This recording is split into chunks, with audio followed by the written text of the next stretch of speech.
स्वागत है आपका विज्ञान की आवाज़ कार्यक्रम में।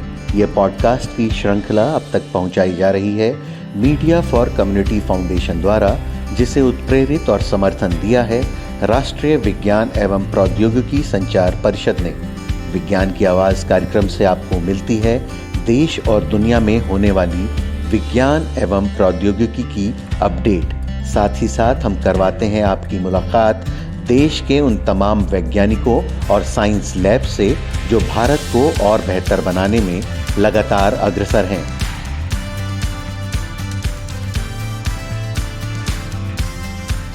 आज के साइंस अपडेट। प्रधानमंत्री नरेंद्र मोदी ने कहा, भारत विज्ञान और प्रौद्योगिकी के क्षेत्र में उत्साह से भरा है। उन्होंने कहा कि देश के युवा अपने ग्रह को बेहतर बनाने के लिए विज्ञान की शक्ति का लाभ उठा रहे हैं। प्रधानमंत्री मोदी ने अमेरिकी शिक्षाविद और उद्यमी विवेक वाधवा से मुलाकात के बाद ये बात कही। वाधवा ने प्रधानमंत्री से मुलाकात के बाद ट्वीट कर कहा कि दुनिया के सबसे प्रतिभाशाली नेताओं में से एक प्रधानमंत्री मोदी के साथ अद्भुत बैठक हुई। भारत और दुनिया के लोगों के प्रति उनके समर्पण और विज्ञान और प्रौद्योगिकी की समझ से अभिभूत हूँ। उन्होंने कहा कि प्रधानमंत्री मोदी के साथ बैठक में उन्होंने इस बात पर चर्चा की कि कैसे भारत कैंसर के इलाज और कृषि को रूपांतरित करने में दुनिया का नेतृत्व करेगा।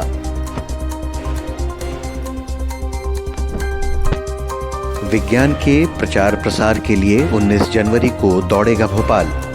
स्कूली बच्चों और जनमानस में विज्ञान के प्रति अवेयरनेस लाने और उनके प्रचार प्रसार के उद्देश्य से 19 जनवरी को रन फॉर साइंस मैराथन का आयोजन किया जा रहा है।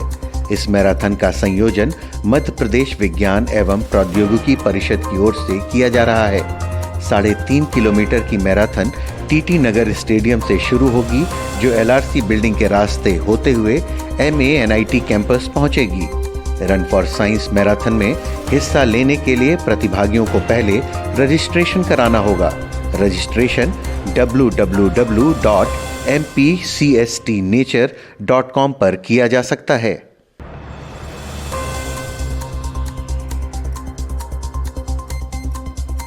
अब गाय के गोबर से चलेगा ट्रैक्टर। वैज्ञानिकों ने किया अनोखा आविष्कार। टेक्नोलॉजी के नजरिए से देखें तो वैज्ञानिकों ने दुनिया को ऐसे कई आविष्कार करके सौंपे हैं जिससे ट्रांसपोर्ट में बहुत तरक्की देखी गई है। इस बार फिर से वैज्ञानिकों ने एक और चमत्कार कर दिखाया है जिसे देख सभी हैरान हो रहे हैं।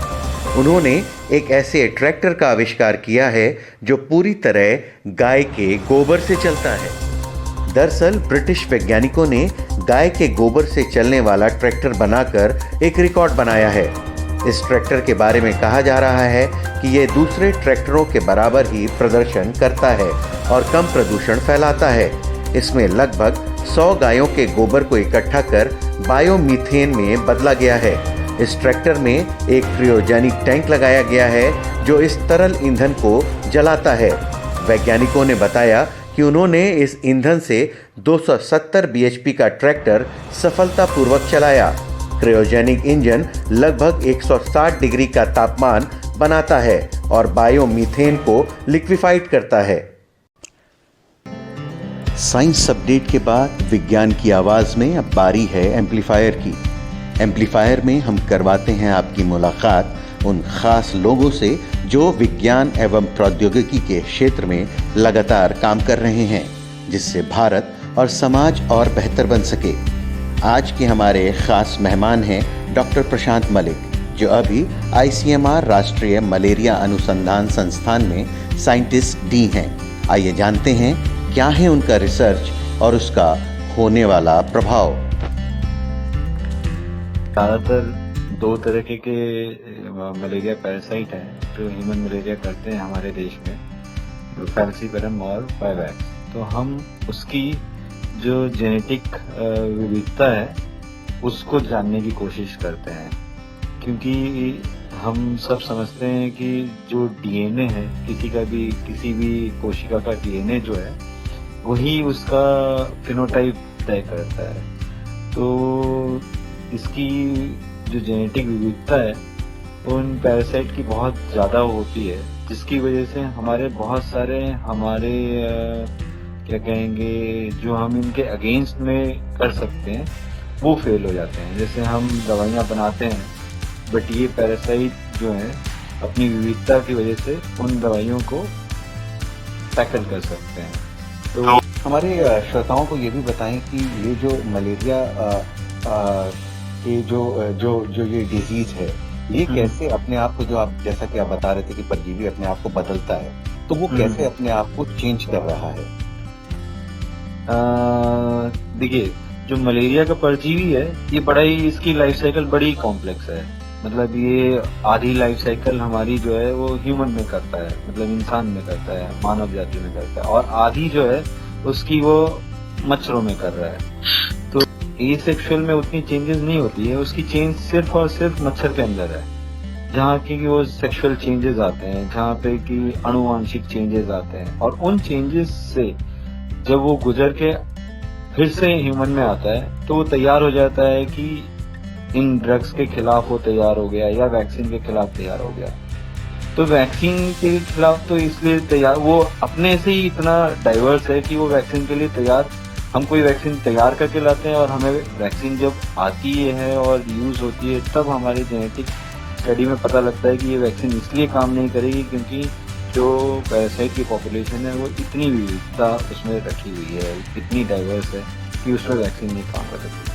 बट ड्रग के केस में ऐसा होता है कि अगर हम ड्रग्स को अच्छे से ना लें, मतलब जैसे टीवी में भी देखें तो टीवी में भी रेजिस्टेंस इसीलिए आया है कि हम ड्रग को पूरी कोर्स नहीं लेते, पूरा कोर्स जो है ड्रग का वो नहीं लेते। तो उससे क्या होता है कि ये पैरासाइट सब लीथल डोज में आ जाते हैं, और सब लीथल डोज में उनके पास जो अनुवांशिक चेंज होते हैं, जो जेनेटिक चेंजेस होते हैं, उनके पास कोई ताकत आ जाती है कि वो उसको टैकल कर सकते हैं और वो अपनी नेक्स्ट लेवल पे जा सकते हैं। तो इसीलिए हम हमारी तरफ से ये कर सकते हैं कि हम ड्रग्स को बड़े एहतियातन रूप से लें, जब लें तो पूरी कोर्स लें, मलेरियल हो या एंटीबायोटिक्स हो।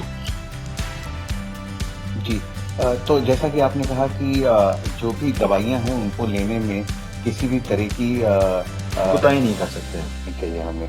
हाँ जी, इसके अलावा ये जो मलेरिया है, जिस तरीके से एक खास जो मौसम है उसमें ये फैलता है।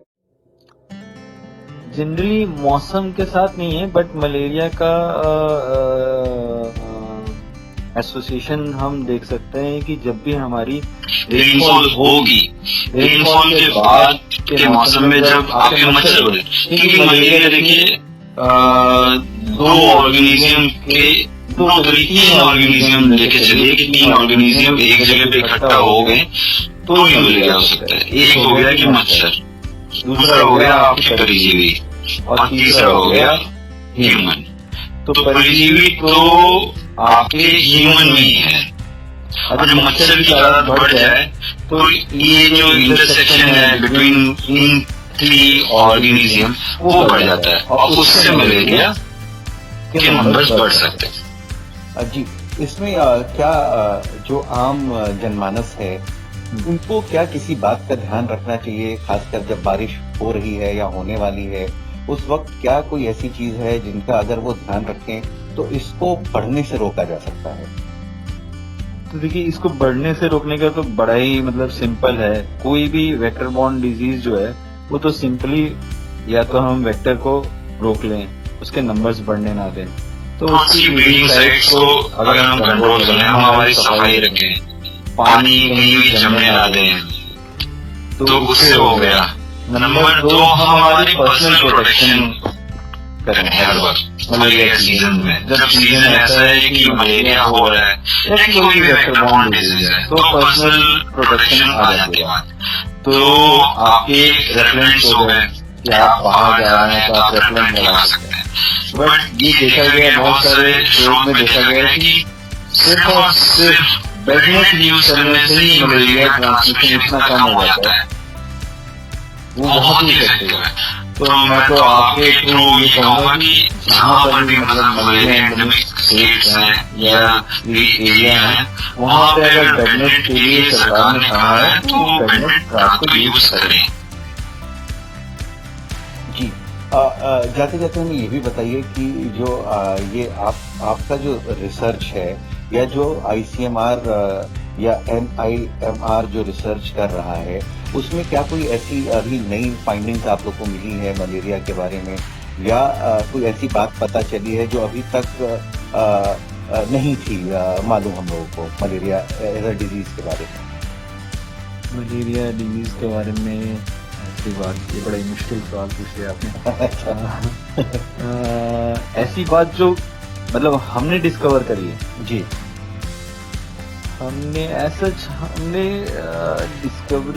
डिस्कवरी तो देखिए, कोई भी चीज नई जो है वो नई है, वो तो डिस्कवरी है। जैसे मतलब हमारे यहाँ पे 6 प्राइमरी वेक्टर्स हैं जी, तो हमारे साइंटिस्टों ने उसकी जेनेटिक रूप में ये अब पता लग गया है कि जेनेटिक तरीके से वो इंसेक्टिसाइड्स के लिए रेजिस्टेंट है, एक से ज्यादा इंसेक्टिसाइड्स के लिए रेजिस्टेंट है। तो वहां पे हमारी अब हमने चैलेंज ये पुट अप कर दिए कि अब नए इंसेक्टिसाइड हमारे यहाँ पे यूज होने चाहिए, या हम खोजना शुरू करें कि नए इंसेक्टिसाइड्स क्या हैं।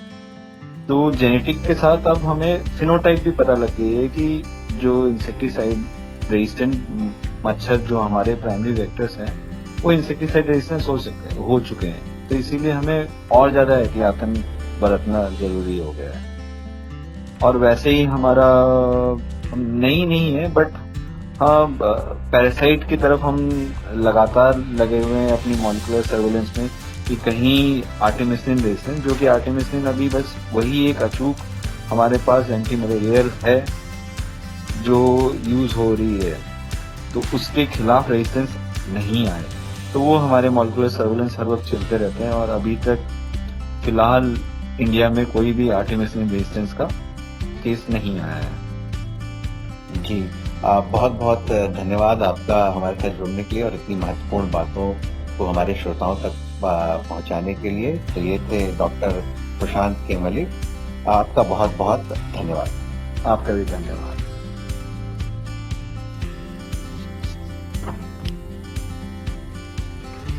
तो ये थे डॉक्टर प्रशांत मलिक। अब जाते जाते हम बताते हैं आपको बात पते की।